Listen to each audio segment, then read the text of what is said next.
Hey everyone, welcome back to the channel. Today we're diving deep into the ending of Attack on Titan. That's right, we're breaking down the final chapter, the anim's last moments, and what it all means for Eren, Mikasa, Armin, and the world of Titans.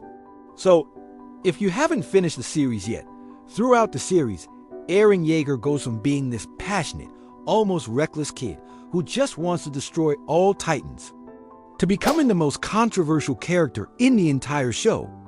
Is Eren a hero, a villain, or something in between?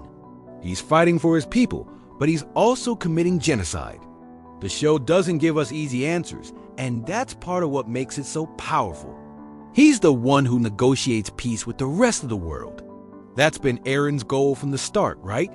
But in the end, his pursuit of freedom leads to unimaginable destruction. The show asks us, what does freedom really mean?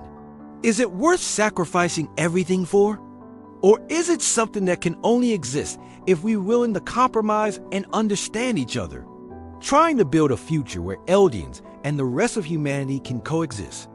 It's a hopeful note, but it's also bittersweet.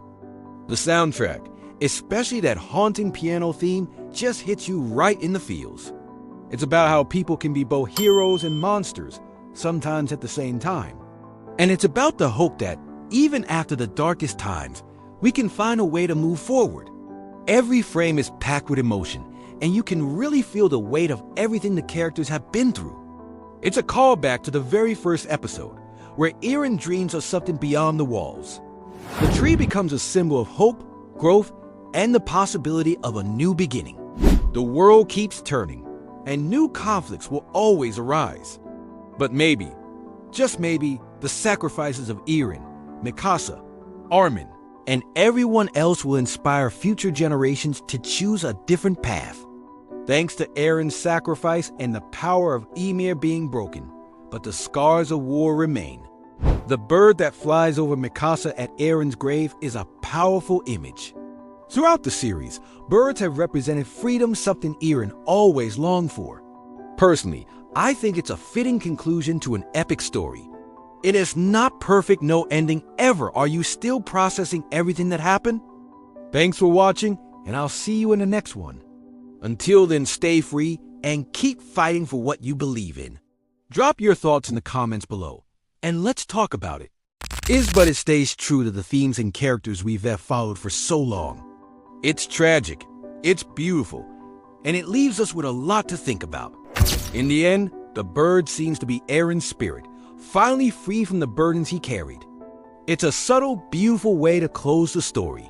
We see Mikasa visiting Eren's grave, still mourning him, but also moving forward with her life, or for the world to be completely changed.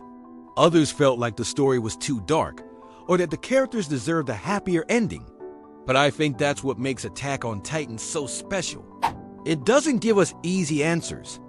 It's messy, it's complicated, and it forces us to think about what we would do in the same situation.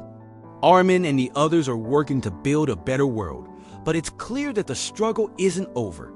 The world is still full of fear and hatred, and there's no guarantee that peace will last. In the final season, Eren's transformation is complete. He is no longer just fighting for freedom. He's willing to destroy the world outside the walls to protect his friends and his people. This is your spoiler warning, seriously. Her story is one of the most mysterious parts of Attack on Titan, and the ending finally gives us some answers. Ymir was the first Titan, forced into servitude and suffering for centuries.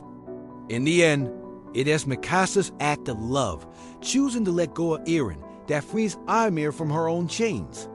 It's a powerful message about breaking cycles of pain and finding peace, even after so much trauma. Go watch it first, then come back. Alright, let's get into it. These two have been by Eren's side since the very beginning. But as Eren's actions become more extreme, they're forced to make an impossible choice. Do they support their friend, or do they try to stop him to save the rest of humanity? So, after years of twists, betrayals, and some of the most intense battles in anime history, Attack on Titan finally wrapped up its story. She's the only one who can get close to Eren, and she's the one who ends his life. That scene Mikasa kissing Eren's severed head is one of the most haunting and emotional moments in the entire series. It's tragic, but it's also the only way to break the cycle of violence. And man, what an ending! Whether you loved it, hated it, that's the big event that sets the stage for the finale. Eren unleashes the power of the founding Titan, awakening countless colossal Titans within the walls, and sends them marching across the world, crushing everything in their path. It's brutal, it's horrifying, and it's Eren's way of making sure Paradis Island survives. But at what cost? Or just felt completely overwhelmed? There's no denying it left a huge impact. Let's start with Eren. The rumbling. This is where the story really challenges us. Now, let's talk about Mikasa and Armin. In the end, Mikasa is the one who makes the ultimate sacrifice. Armin, meanwhile, becomes the new leader. One of the most interesting things about the ending is how it deals with the idea of freedom. The final scenes of the anime show us a world that's changed, but not completely healed. The Titans are gone.